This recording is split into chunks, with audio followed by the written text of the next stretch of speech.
Hello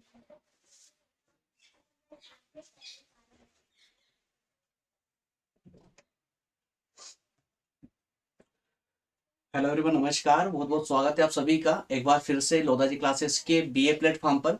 दोस्तों, काफी लंबे समय हो चुका है, लेकिन ये हमेशा से रहा अपने साथ में कि जब भी एक लंबे दौर से आते हैं, लंबे समय से आप लोगों से मिलते हैं, तो फिर कुछ नया लेकर जरूर आते हैं, है ना।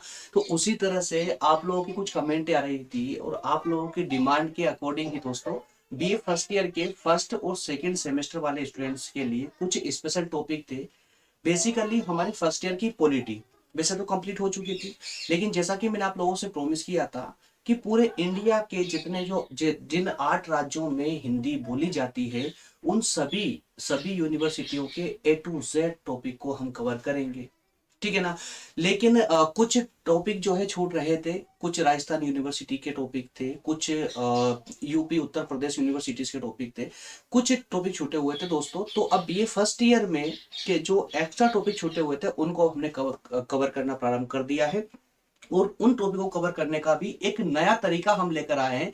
उस नए तरीके में दोस्तों हम पूरे कंप्लीट चैप्टर को हम क्वेश्चन आंसर के फॉर्मेट में पढ़ेंगे इसे, जिससे कि आपके दिमाग में एकदम सटीक एक एकाग्रता एकता बन सके, जिससे कि आप समझ आ जाए आपको कि किसी भी क्वेश्चन का आंसर किस प्रकार से हमें देना है ना। वैसे तो देखिए, जो हम एक मास्टर क्लास लेते हैं जिसमें पूरे टॉपिक का एक समग्र अध्ययन करते हैं, उस टॉपिक में भी आपको एक एक चीज बारीकी से बताई जाती है, लेकिन वहां कहीं ना कहीं कुछ क्वेश्चनों की कमी हो जाती है कि क्वेश्चन के आंसर में आप कंफ्यूज हो जाते हैं कि क्वेश्चन का आंसर क्या दे, है ना। तो इस जो ये समस्या थी आप लोगों की, इसी समस्या को दूर करने के लिए ही दोस्तों इस प्रकार का ये सेशन हम लेकर आए हैं, जिसमें कुछ मॉडल क्वेश्चन होंगे, उन क्वेश्चनों के आंसरों को हम यहाँ पर डिस्कस करेंगे। ठीक है ना। तो दोस्तों, आज का हमारा टॉपिक होगा बहुत ही शानदार और एग्जाम के दृष्टिकोण से बहुत इंपॉर्टेंट टॉपिक है, जिसका नाम है परंपरागत और आधुनिक दृष्टिकोण। ठीक है ना। तो राजनीति विज्ञान बीए फर्स्ट ईयर के सभी स्टूडेंट्स के लिए है ये, चाहे वो फर्स्ट सेमेस्टर में हो या सेकंड सेमेस्टर में, क्योंकि ये वाला पार्ट दोनों सेमेस्टर में आपके लिए उपयोगी है। ठीक है ना। तो परंपरागत, हम राजनीतिक विज्ञान के परंपरागत दृष्टिकोण पर भी बात करेंगे और आधुनिक दृष्टिकोण पर भी हम बात करने वाले हैं आज के इस सेशन में। ठीक है, चलिए शुरुआत करते हैं अपने सेशन की दोस्तों। शुरुआत करते हैं।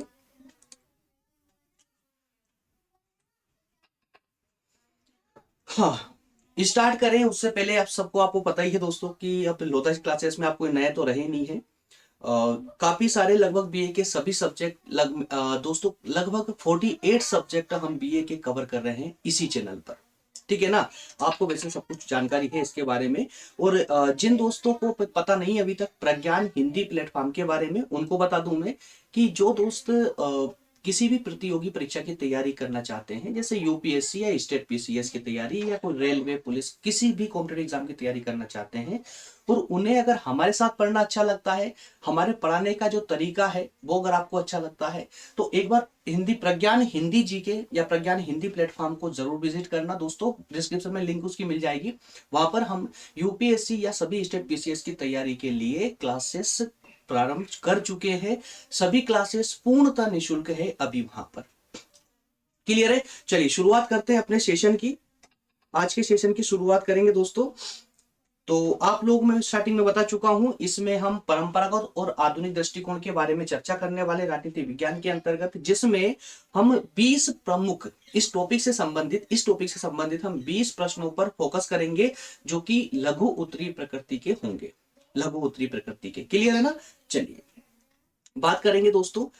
बात करेंगे अपने आज के टॉपिक पर, और आज के टॉपिक में हम किन किन प्रश्नों को डिस्कस करने जा रहे हैं दोस्तों। ये सभी प्रश्न आपके सामने हैं, आपके सामने। चाहे तो आप वीडियो में साइड में हो जाता हूं, आप चाहे तो वीडियो को पॉज करके भी इन प्रश्नों को पढ़ सकते हैं।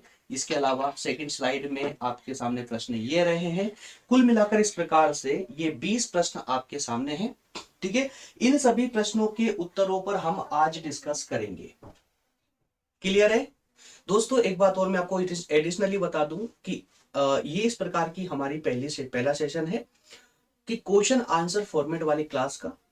अगर इस प्रकार की टेक्निक, इस प्रकार का तरीका पढ़ने में अगर आपको ज्यादा मदद करता है, ज्यादा सहायता पहुंचाता है और आपको ज्यादा पसंद आता है तो कमेंट करके जरूर बताइएगा।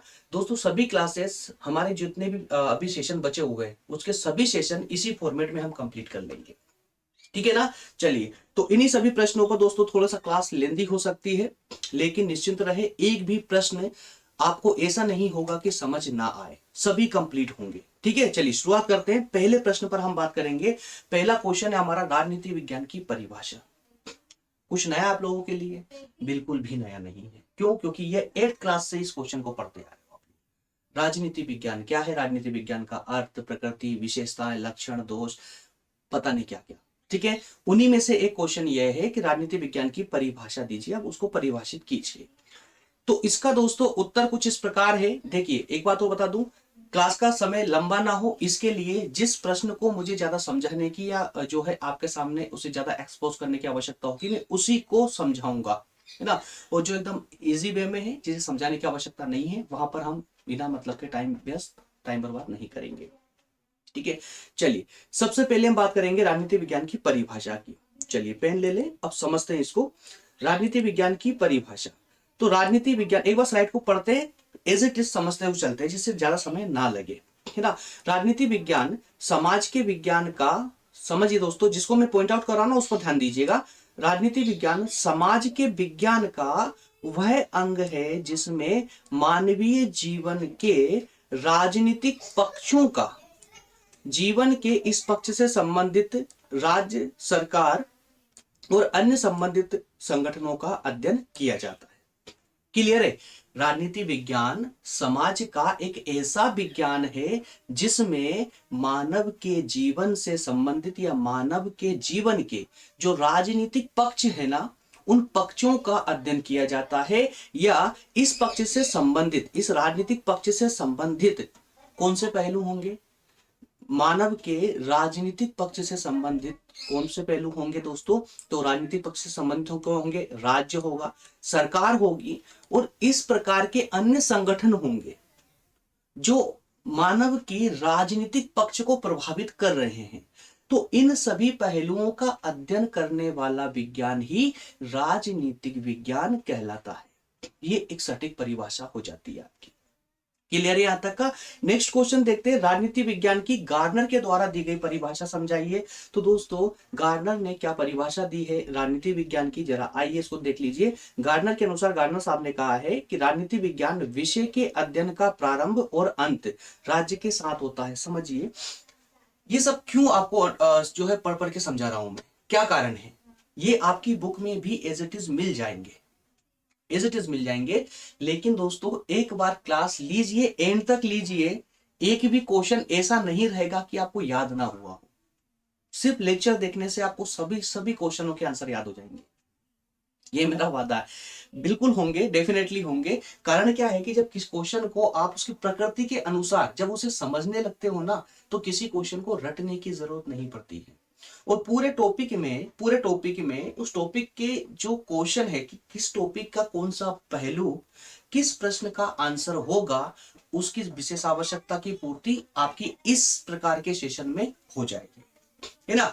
तो गार्डनर साहब ने क्या परिभाषा दी है? गार्डनर साहब ने क्या परिभाषा दी राजनीति विज्ञान की? उन्होंने कहा है कि राजनीति विज्ञान जो विषय है इसके अध्ययन का जो प्रारंभ और अंत राज्य के साथ होता है। मतलब राजनीति विज्ञान शुरू भी राज्य से होती है, और मतलब राज्य के अध्ययन से होती है, और उसका अंत भी राज्य के अध्ययन से ही होता है। ये गार्डनर साहब का कथन था।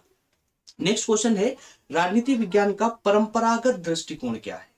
अब सबसे पहले तो उन दोस्तों के लिए जिन्हें परंपरागत और आधुनिक वाले शब्द में कंफ्यूजन हो या पता ना हो, है ना। बहुत से स्टूडेंटों को मैं जानता हूं, बहुत से स्टूडेंटों को शब्दावलियों की अंडरस्टैंडिंग की कमी के कारण बहुत सारे स्टूडेंट को भी ये नहीं पता कि परंपरावादी सोच या परंपरावादी दृष्टिकोण क्या होगा और आधुनिक दृष्टिकोण क्या होगा। कुछ दोस्तों को पता है परंतु बहुत से लोगों को नहीं पता, उनको विशेषकर बता दूं। परंपरागत दृष्टिकोण का मतलब ये होता है कि राजनीति विज्ञान के बारे में जो सोच है लोगों की वो परंपरागत रूप से, अर्थात पुराने समय से किस प्रकार की सोच चली आ रही है, पुराने समय से जो जो सोच राजनीति विज्ञान को लेकर के चली आ रही है वही कहलाएगी परंपरागत धारणा राजनीति विज्ञान की, या परंपरागत दृष्टिकोण। ठीक है ना। अब अगर हम बात करें कि आधुनिक दृष्टिकोण क्या है, तो भाई ये तो परंपरागत दृष्टिकोण था। आधुनिक मतलब आज का दृष्टिकोण क्या है, क्या बदलाव आया है परंपरागत रूप में, क्या बदलाव आया है कि आज आधुनिक रूप से, मतलब वर्तमान में जो धारणा है, जो सोच है लोगों की राजनीति विज्ञान को लेकर के, उसे हम कहेंगे आधुनिक धारणा। क्लियर है ना यहां तक का। चलिए अब इसके आंसर पे आते हैं दोस्तों। राजनीति विज्ञान का परंपरागत दृष्टिकोण वो दृष्टिकोण होता है जो व्यवहारवादी क्रांति से पहले प्रचलित था। अब देखिए, परंपरागत दृष्टिकोण का मतलब क्या हुआ, एक ऐसा दृष्टिकोण जो व्यवहारवादी क्रांति से पहले प्रचलित था। यह दृष्टिकोण राजनीतिक संस्थाओं के संस्थापक ढांचे के अध्ययन पर जोर देता है। परंपरागत दृष्टिकोण है तो ये जो परंपरागत रूप से जो संस्थाएं चली आ रही थी उनके अध्ययन पर ही जोर देगा। मतलब ये कुछ नया करने के बारे में नहीं कहेगा, बल्कि कहेगा कि जो प्रक्रिया हम प्रारंभ से अपनाते आ रहे हैं वो प्रक्रिया विश्वसनीय है, अच्छी है, मजबूत है, टिकाऊ है, इसलिए हमें उसी प्रक्रिया को फॉलो करना चाहिए। ये कौन कहेगा, परंपरागत दृष्टिकोण के अंतर्गत। ठीक है ना। लेकिन जब हम आधुनिक की बात करेंगे तो वो कहेंगे कि डू समथिंग न्यू, मतलब कुछ नया कीजिए। क्लियर है। चलिए नेक्स्ट क्वेश्चन आज पर आ जाते हैं। नेक्स्ट क्वेश्चन है दोस्तों कि दो कारण बताइए कि राजनीति विज्ञान को कला क्यों कहा जा सकता है। क्या कहा है, दो कारण पूछे गए हैं कि राजनीति विज्ञान को कला कहा जा। अब यहां से देखो प्रश्नों को घुमाओ, उसकी प्रश्नों की प्रकृति को भी समझने का प्रयास किया करें। अब इस प्रश्न में कहा गया है कि क्या राजनीति विज्ञान को कला कह सकते हैं, और हाँ तो बताइए क्यों, है ना। तो इस प्रकार के दो कारण यहां पूछे गए हैं, तो आइए दोनों कारण को जरा समझ लेते हैं। पहला कारण है कि ज्ञान को वास्तविक जीवन में प्रयोग करना ही क्या है, कला है। कला किसको कहेंगे, कि जो ज्ञान व्यक्ति के पास है उसे वो अपने वास्तविक जीवन में उसका प्रयोग कर पा रहा है या नहीं कर पा रहा है, ये सबसे बड़ा मुद्दा है, सबसे बड़ा इश्यू है। ठीक है। और अगर कोई व्यक्ति अपने ज्ञान का प्रयोग अपने वास्तविक जीवन में कर पा रहा है तो उसी को हम क्या कहेंगे, कला कहेंगे। ठीक है। और इस मापदंड से राजनीति विज्ञान निश्चित ही एक कला है, क्योंकि यह हमें आदर्श नागरिक बनाना सिखाता है। तो जी हाँ दोस्तों, आज का जो हमारा समाज, सोसाइटी या कहें कि हमारा देश जो चल रहा है वो बिना राजनीति के संभव नहीं है। बिना राजनीति के हम सटीक रूप से अपना विकास कर पाए या एक समाज को एक उचित दिशा में संचालित कर पाए, संभव नहीं है बिना राजनीति के। तो हम ये कह सकते हैं कि जो हम राजनीति के अंदर पढ़ते हैं उससे हमें हमारे कानून के बारे में ज्ञान प्राप्त होता है, हमारे देश की सरकार के बारे में ज्ञान प्राप्त होता है, हमें हमारे संविधान के बारे में ज्ञान प्राप्त होता है, ताकि हम संविधान के नियमों का आचरण कर सकें। और इस आचरण के द्वारा ही ये राजनीति विज्ञान हमें ये सिखाता है कि हमें एक आदर्श नागरिक कैसे बनना है। तो इस प्रकार से हम ये कह सकते हैं कि राजनीति विज्ञान हमारे ज्ञान को हमारे वास्तविक जीवन में प्रयोग करने के लिए हमें जो है प्रभावित करता है। इसी कारण से राजनीति विज्ञान को हम क्या, कला कह सकते हैं। ये पहला कारण। दूसरे कारण की अगर बात करें तो राजनीति विज्ञान की अपेक्षा कला का अधिक बोध होता है, क्योंकि राज्य का संचालन किस रूप में हो, क्रियात्मक दृष्टि से वह कैसा व्यवहार करे, इन समस्त बातों का प्रतिपादन राजनीति विज्ञान के अंदर ही होता है। क्या कहा गया सेकंड पॉइंट में, कि राजनीति विज्ञान को राजनीति विज्ञान कम बल्कि कला ज्यादा इसमें प्रतीत होती है। क्यों होती है, क्योंकि राज्य का संचालन कैसे किया जाए, राज्य का संचालन कैसे किया जाए, ये राजनीति विज्ञान सिखा रही है आपको। दूसरी बात, क्रियात्मक दृष्टि से वो कैसा व्यवहार उसको करना चाहिए, राज्य की जनता से राज्य को कैसा व्यवहार करना चाहिए, ये राजनीति विज्ञान सिखाता है राज्य को। और इन सभी बातों का प्रतिपादन राजनीति विज्ञान में होने के कारण ही राजनीति विज्ञान एक कला है। क्लियर है। आइए नेक्स्ट क्वेश्चन है, राजनीति विज्ञान की आधुनिक अवधारणा के दो लक्षण बताइए, या फिर इसी क्वेश्चन को हम इस प्रकार भी कह सकते हैं कि राजनीति विज्ञान के आधुनिक दृष्टिकोण की चार विशेषताएं। आधुनिक दृष्टिकोण की चार, देखिए दोस्तों यहां पर अब हम बात करेंगे आधुनिक दृष्टिकोण की। ठीक है ना। अब हम यहां पर आधुनिक दृष्टिकोण की बात करने वाले हैं। अभी इससे पहले हमने किसके परंपरागत दृष्टिकोण की बात की थी, अब आधुनिक दृष्टिकोण की जरा बात करते हैं। क्वेश्चन नंबर 8 है, आइए उसके आंसर देख लेते हैं। क्या आंसर है? पहला नंबर 1 इसमें देखेंगे, मानवीय व्यवहार। मानवीय व्यवहार मतलब समाज में मानव का व्यवहार और उसके द्वारा किए जाने वाला कार्य या उसकी क्रियाएं। समझना कहानी को, मानव के व्यवहार, समाज में रहने वाले व्यक्ति का व्यवहार और उसके द्वारा किए जाने वाला कार्य, उसी को यहाँ क्या कहा गया है? प्रक्रिया। इसका अध्ययन पर बल कौन देता है? राजनीतिक विज्ञान में आधुनिक अवधारणा, आधुनिक धारणा का जो प्रमुख लक्षण है वो यही है कि ये मानव के व्यवहार और उसकी क्रियाओं के अध्ययन पर बल देता है, पहला।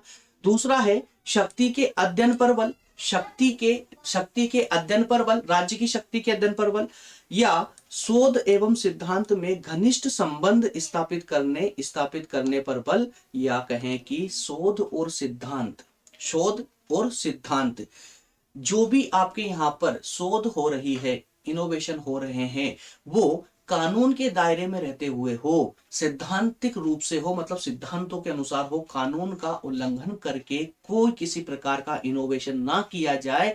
यही, इस पर अध्ययन करना भी राजनीति विज्ञान की आधुनिक धारणा का प्रमुख लक्षण है या उसकी विशेषता है। ठीक है, नेक्स्ट एंड लास्ट है अंतर अनुशासनात्मक दृष्टिकोण अपनाना। क्या कहा दोस्तों? अंतर अनुशासनात्मक दृष्टिकोण मतलब वही कि कानूनों का उल्लंघन किए बिना, कानून का पालन करते हुए समस्त कार्य समाज के अंदर किए जाना ही जो ये दृष्टिकोण है, ये आधुनिक दृष्टिकोण के अंतर्गत ही इसे अपनाया गया है। इस प्रकार से दोस्तों क्वेश्चन नंबर 8 भी हमारा हो जाता है कंप्लीट। नेक्स्ट क्वेश्चन है, पॉलिटिक्स शब्द की उत्पत्ति किस भाषा के शब्द से हुई है? इसका अर्थ क्या है? सिंपल सा है, थ्योरेटिकल है, पढ़ लीजिएगा। पॉलिटिक्स शब्द की उत्पत्ति ग्रीक भाषा के शब्द पोलस से हुई है। तो यहाँ पर एक शब्द मात्र आपको याद करना है, पोलस। ठीक है, और पोलस किस भाषा का शब्द है दोस्तों? ग्रीक भाषा का शब्द है। किस भाषा का? ग्रीक भाषा का। और इसी पोलस से किसकी उत्पत्ति हुई है? पॉलिटिक्स की। और इस पोलस का अर्थ क्या होता है? इस पोलस का अर्थ क्या होता है? ग्रीक भाषा का शब्द है पोलस, और इस पोलस का अर्थ क्या होता है? इसका अर्थ होता है नगर, नगर या राज्य, नगर राज्य। क्लियर है ना? चलिए नेक्स्ट क्वेश्चन पर बात करेंगे। नेक्स्ट क्वेश्चन है, राजनीति विज्ञान के आधुनिक दृष्टिकोण से आप क्या समझते हैं? सीधे सीधे आपसे आधुनिक दृष्टिकोण का अर्थ पूछ लिया गया है इस प्रश्न में। ठीक है, चलिए बात करते इसके आंसर पर आते हैं और जरा समझते हैं इसको कि इसका अर्थ किन शब्दों में व्यक्त हम कर सकते हैं। आपको पता है अति लघुत्री या लघुत्री प्रकृति के प्रश्नों पर हम यहाँ डिस्कस कर रहे हैं, इसलिए छोटे छोटे उत्तरों में आपको इसके आंसर देने होंगे। मुश्किल से 30-35 शब्दों का आंसर आपके लिए पर्याप्त होगा। ठीक है ना? इससे मैं एडिशनली बता दूं मैं दोस्तों आप लोगों को कि ये जो सेशन आपका लघुत्री चल रहा है, इसके बाद में जैसे ही ये पूरा कंप्लीट हो जाता है, इसके बाद लघुत्री वाला पार्ट सभी टॉपिकों का जैसे कंप्लीट होगा, उसके बाद हम दीर्घ उत्तरी प्रकृति के प्रश्नों पर आ जाएंगे। और उनको भी अगर आप लोग कमेंट के माध्यम से बताते हैं कि आपको ये क्लासेस समझ आ रही है, तो इस लघुत्री वाले पार्ट को कंप्लीट करने के बाद हम दीर्घ लघुत्री प्रकृति के प्रश्नों पर भी इसी प्रकार से डिस्कस करेंगे। पहले प्रश्न आपको दिखाएंगे, उसका आंसर पूरी तरह से किस प्रकार से लिखना चाहिए कॉपी में, एग्जाम में किस प्रकार से आपको लिखना है, बिल्कुल उसी एज इट इज फॉर्मेट में आपको वो आंसर प्रोवाइड करेंगे, जिससे कि आपके दिमाग में, देखिए जैसे आपको लिखना है ना, उसी फॉर्मेट में आप वहां तैयारी करोगे, याद करोगे, तो आपके दिमाग में वो छप जाएगा। आपको एक हैबिट हो जाएगी कि यार हाँ हमको ऐसे ही लिखना है ना। अब ये जब हम बुक से पढ़ते हैं कोई क्वेश्चन को, तो बस क्वेश्चन लिखा होता है, उसके बाद आंसर लिखा हो, तो आंसर में जो भी होगा एज इट इज बस लिखा होगा, उसको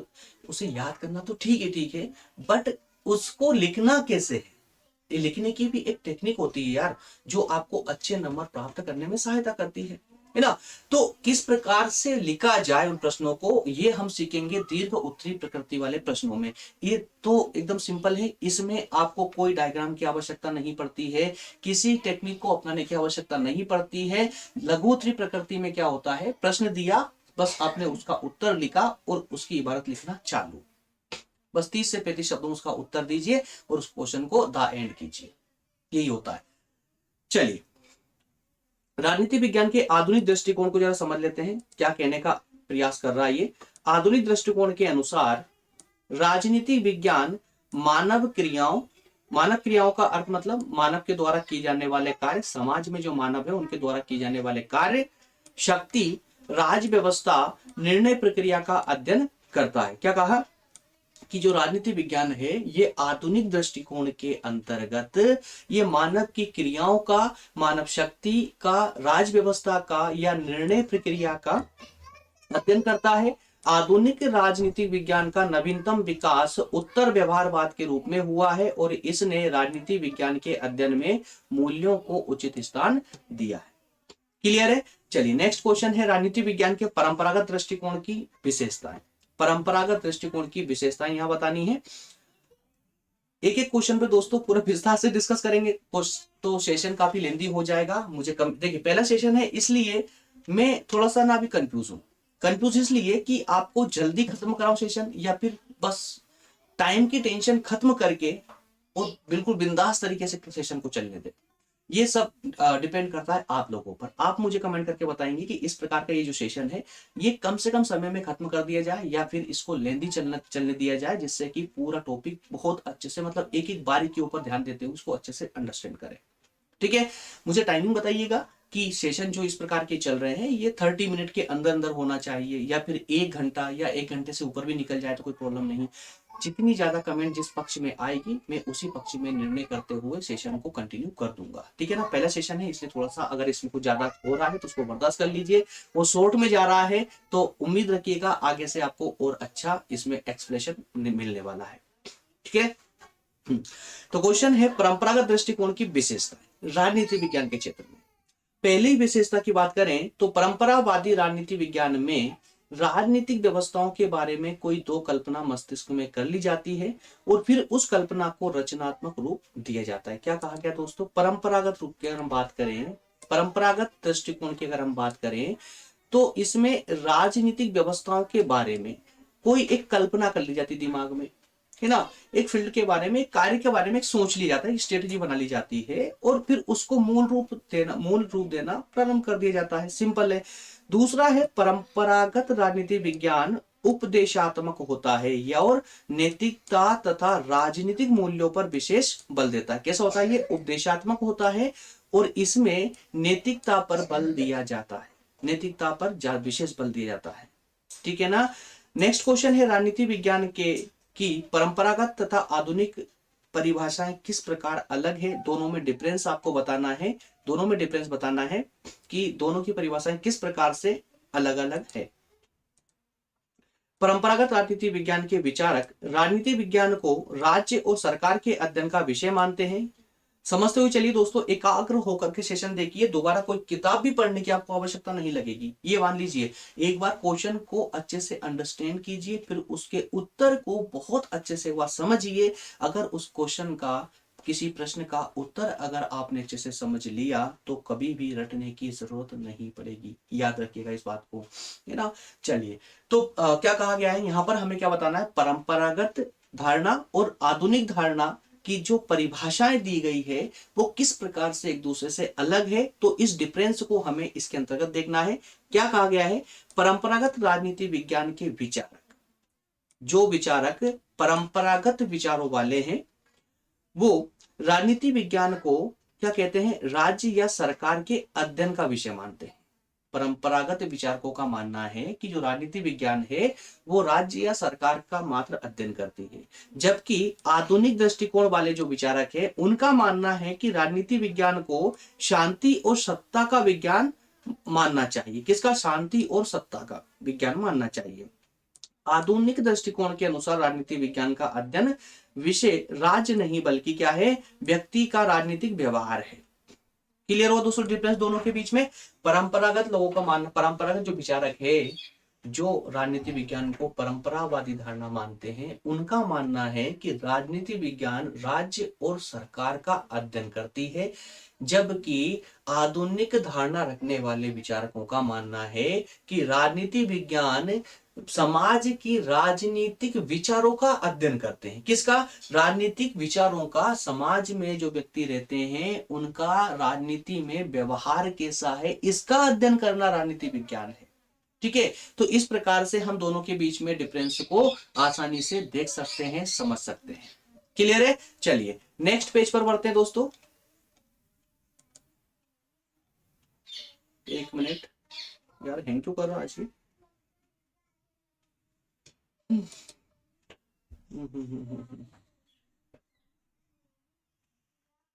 फ्रेंड्स एक मिनट होल्ड करना पड़ेगा आप लोगों को, बस एक मिनट है ना, थोड़ा सा सिस्टम आज हैंग मार रहा है। क्या कारण हो सकता है? ओ आउट हो गए। इट्स ओके, कोई बात नहीं। फिर से ओपन हो चुका है ये ऑटोमेटिक। क्या बता रहा है भाई, कहाँ एरर है? कुछ जंक क्लीनर चल रहा है, ठीक है कोई बात नहीं, वापस से वहीं चलते हैं अपन।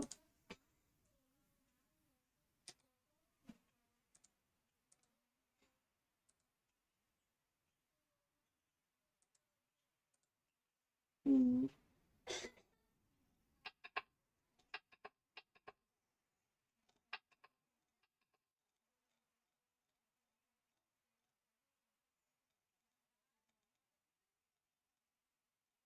यार अब पढ़ाते पढ़ाते इतने डूब जाते हैं कि ये भी पता नहीं चलता कि कौन से क्वेश्चन को हम डिस्कस कर रहे थे।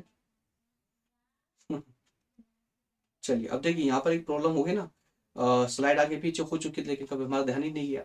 और यही होना चाहिए यार, किस क्वेश्चन को पढ़ रहा हो, क्या नंबर हमारा, सब कुछ छोड़ो।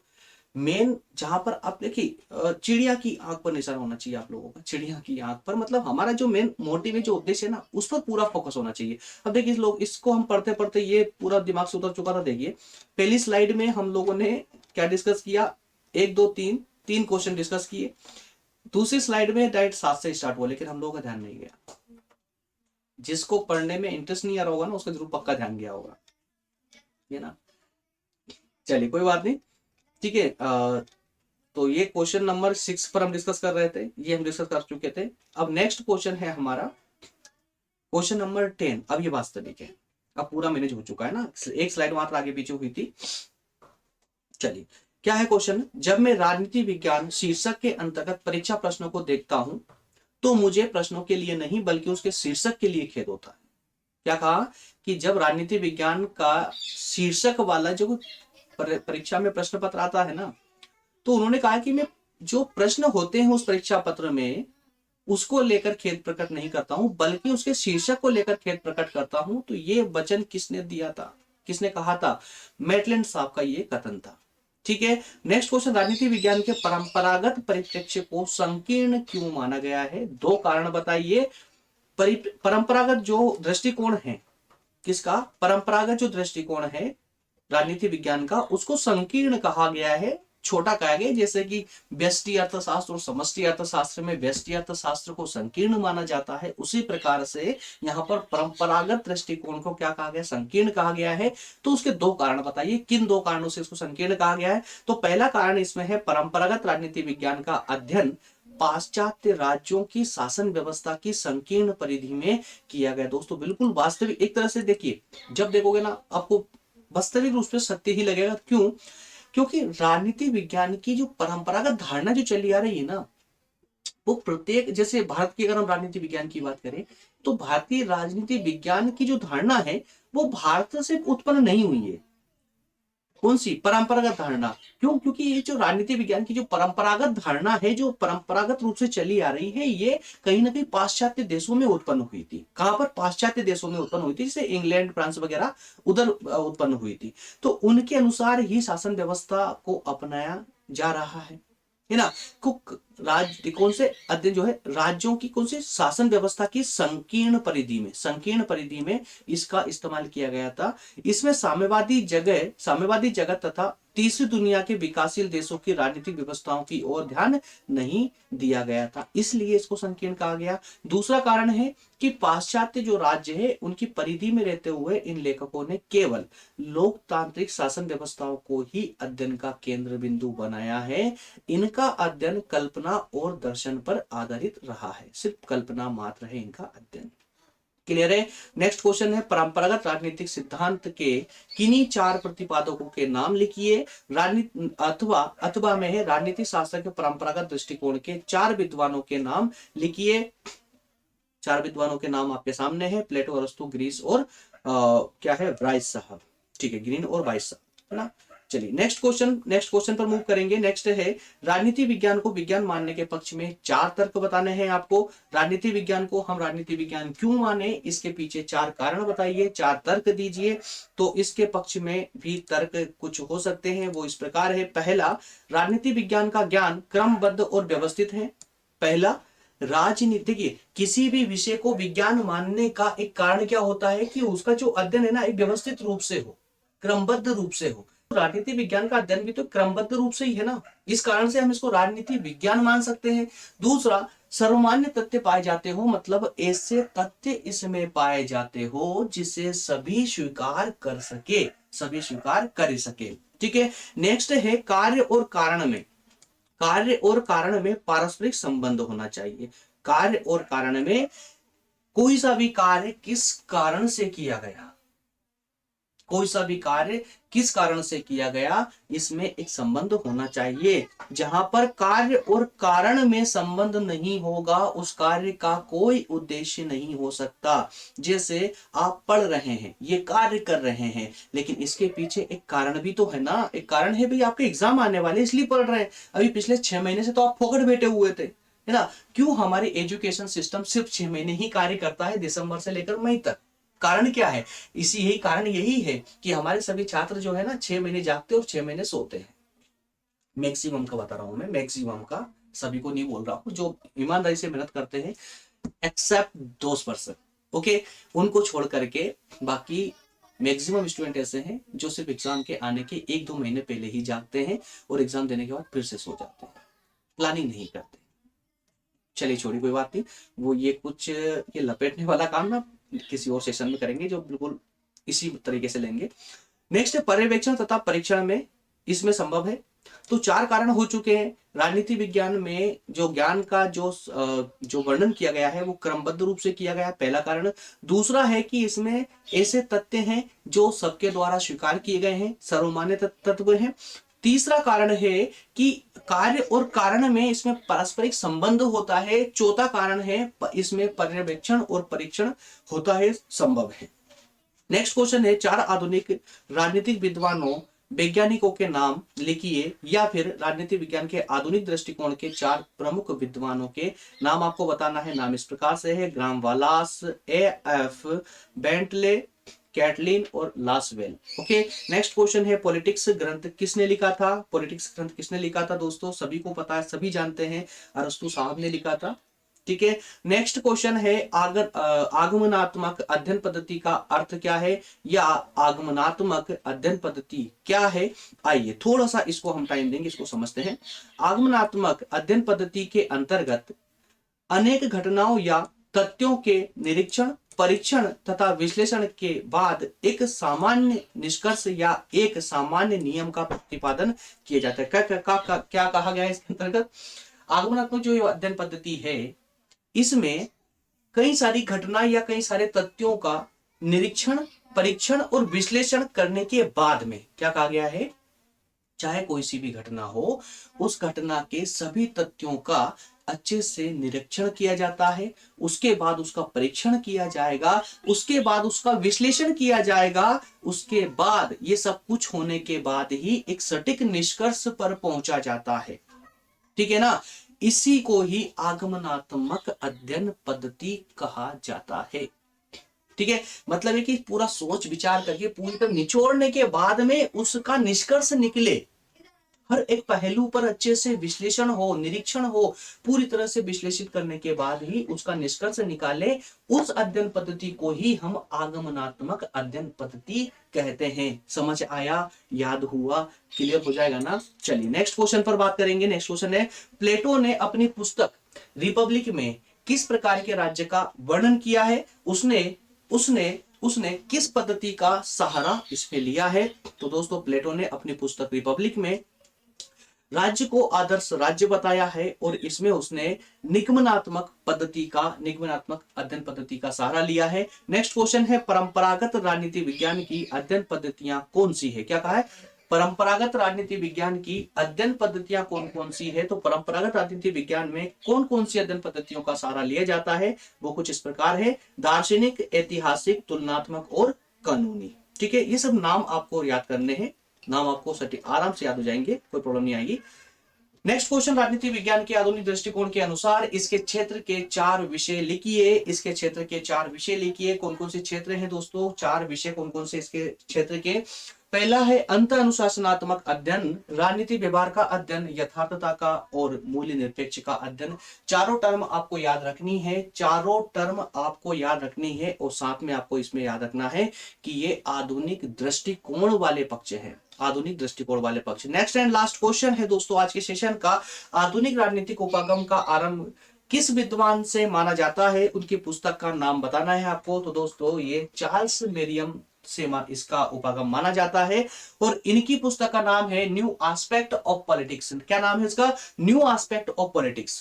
क्लियर है? तो दोस्तों इस प्रकार से हमारा आज का सेशन होता है कंप्लीट, आज का सेशन होता है कंप्लीट। मुझे बताइएगा जरूर, मुझे जरूर बताइएगा कि ये क्वेश्चन आंसर वाली सीरीज के अंतर्गत इस प्रकार की सीरीज क्या आप लोगों को के लिए ज्यादा मददगार है, ज्यादा पसंद आ रही है, क्या टॉपिक को समझने में आपको सहायता मिल रही है? तो दोस्तों इसी प्रकार के सेशन हम कंटिन्यू करते रहेंगे, ठीक है ना? जल्दी से मुझे कमेंट करके जरूर बताइएगा, जिससे मुझे आप लोगों के विचार पता चले, ठीक है? और अब दोस्तों लगभग डेली मुलाकात होती रहेगी, लंबा गैप अप नहीं होगा। और हाँ, जो दोस्त मुझे अभी तक देख रहे हैं उनको मैं बता दूं कि कुछ दोस्त ने लास्ट ईयर में, मतलब जो हमारे लास्ट टाइम में जो रिजल्ट आए हैं बीए के, उसमें बीए फर्स्ट, सेकंड और थर्ड ईयर सभी स्टूडेंटों ने बहुत अच्छा परफॉर्म किया है। उसमें से कुछ छात्र ऐसे हैं जिन्होंने मैंने तो बहुत लोगों को प्रॉमिस किया था कि जो 70% भी बीए के अंतर्गत बनाते हैं, मैं उनको जो है अनाउंस यहाँ प्लेटफॉर्म पर करूंगा। किसी कारण से स्टूडियो का काम चलने से या कुछ कारण थे दोस्तों, इस कारण से उनको आपके सामने नहीं ला पाया हूं, लेकिन जल्दी ही उनको भी मैं आपके सामने लेकर आऊंगा। जिन लोगों ने, जिन स्टूडेंटों ने हमारे लोधा जी क्लासेस के इस ग्रुप के साथ तैयारी करते हुए बीए फर्स्ट, सेकंड और थर्ड तीनों ईयरों में ही 80, 90 इवन 95% तक और अपनी यूनिवर्सिटियों में टॉप करने तक की का सफर भी इन्होंने तय किया है। लोधा जी क्लासेस वाले हमारे अपने साथ स्टडी करते हुए आप लोगों के बीच में से ही कुछ स्टूडेंटों ने दोस्तों टॉप किया है, सिर्फ कॉलेज में नहीं बल्कि यूनिवर्सिटियों में भी टॉप किया है। और उन लोगों का जब रिप्लाई आया तो दोस्तों बहुत अच्छा लगा। उनको मैं आपके सामने जरूर लेकर आऊंगा, लेकिन थोड़ा भी टाइम लगेगा।